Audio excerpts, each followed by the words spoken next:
If you're a medium-sized mining company or a small SME sourcing minerals, how do you make sense of what is on the screen at the moment? Where is the narrative? Where is the, here's where you go, this is what the rules are, this is how you comply question to it. Now, in examining these approaches, we decided to step back and see what is the method behind what people are setting out for companies within responsible sourcing. And within that, you find two characterizations. There's a set of guidelines or rules which fall under management systems, and there's one which is around data and collection of information.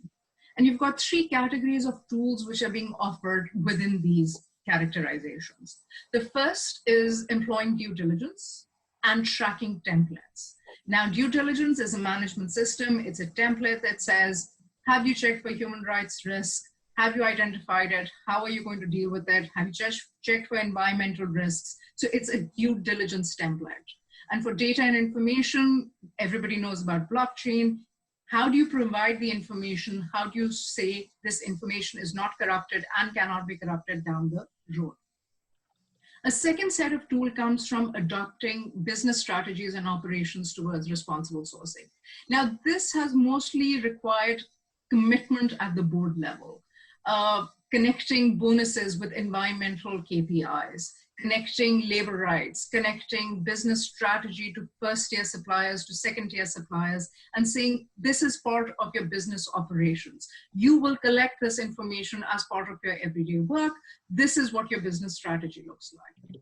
The third one is a little bit less common, but you're starting to see it in certain templates, which is an auditing or assurance mechanism, which says, we're going to produce a standardized report, and this will be audited by third parties.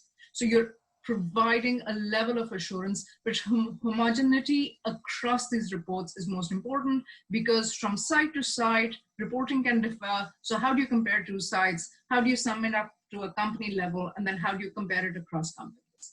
And the outcome of these certification schemes, these approaches, is either you get a certificate with a label on it, or you get a standardized sustainability annual report that a lot of large mining companies are starting to produce right now. This is just an example of showing where some of these approaches lie. So from the ICMM to the OECD due diligence guidelines, OECD guidelines for multinationals, what we're seeing is they're a combination of these things. You'll have advice on how to track, you'll have advice on how to manage your systems, you'll have advice on how to report.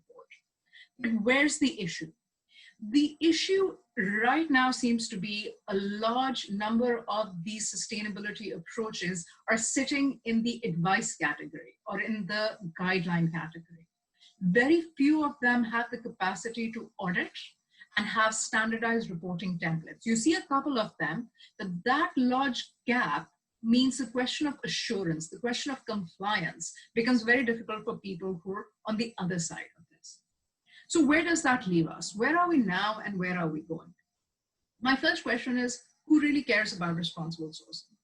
For those of us who are actually a part of the responsible sourcing community, we care, obviously, but there is a large community outside of us who want to buy the Tesla, who only want to know if it comes in red or black, who are not concerned whether child labor was involved in the manufacturing of their car battery. So where's the demand for responsible sourcing coming from? And if you think about the economic definition of demand, which is the power to buy and the willingness to buy. There might be willingness to buy, but is there the power to buy? And if there is the power to buy, is there willingness actually to go down this route? And where is the supply of responsible sourcing coming from? Is it coming from the finance sector? Is it coming from the corporates? Is it coming from civil society, which works with ASM? In the larger community where you have willingness and purchasing power, where is the supply and demand of responsible sourcing? Now, the OECD due diligence approach was one of the first that was addressing a very specific raw material responsibility, which was the DRC, which was around cobalt, and it has now morphed into becoming almost the de facto format for a number of responsible sourcing approaches. But something that was developed for something very specific, is it fit for purpose for wider application? The third question that we have is level playing field. How do you ensure the majors, the mid-tiers, the industrial minerals, the small construction mineral sector? How is everybody responsible sourcing? Do we want a level playing field? If we take the top 30 mining companies who account for something like 80% of global metals extraction, is it just good enough that those top 30 companies do it, or do we want everybody to do it? And eventually, are we moving towards responsible sourcing becoming a competitive edge that allows you to sell on the LME? Or is it going to become the cost of doing business? Is it a way of saying we will be able to access EU markets if we can prove responsible sourcing, or does everybody follow through and we have global acceptance? So how is responsible sourcing approaches evolving? They will continue to evolve by firms. So you've got the big majors, the Anglos and the Rios following through.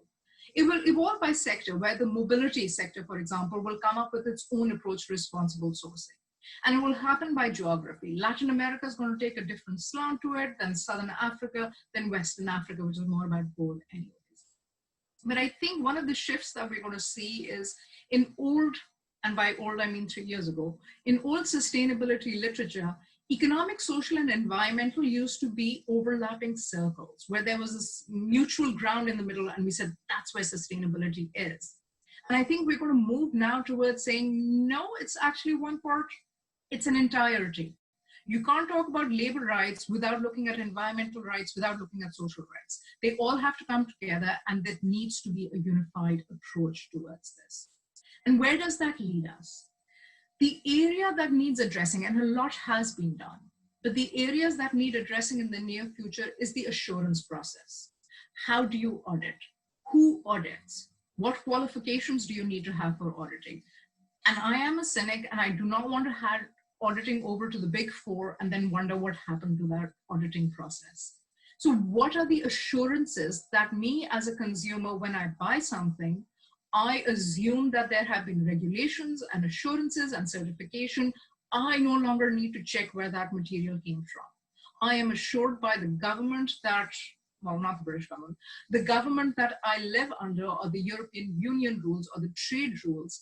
There is a process of assurance where everybody has access to responsibly sourced goods that come from responsibly sourced minerals. And part of that debate then boils down to the third bullet point is, do we homogenize the responsible sourcing process? Is responsible sourcing of minerals, given the diversity of minerals and how they're extracted, do we move towards a system which is exactly the same for everybody who's producing and exporting? Or are we going to see different chains, different kinds of responsible sourcing approaches come out, hoping that they all collectively meet the same end? So is it about means, or is it about ends?